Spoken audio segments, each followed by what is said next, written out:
মুসলমানের বাচ্চা, তোমাদেরকে বলি, এই অল্প সময়ের মধ্যে দেখবা হক আর বাতিলের যুদ্ধ দেখবা, ইসলাম আর কুফরের যুদ্ধ দেখবা, ইমানদার আর বেঈমানের লড়াই দেখবা।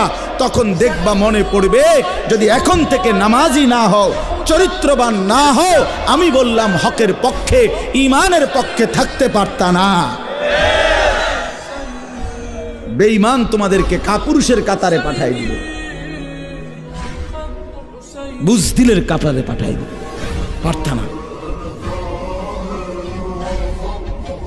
সারা পৃথিবী ব্যাপী ঈমান আর কুফরের যুদ্ধই হবে শেষ পর্যন্ত।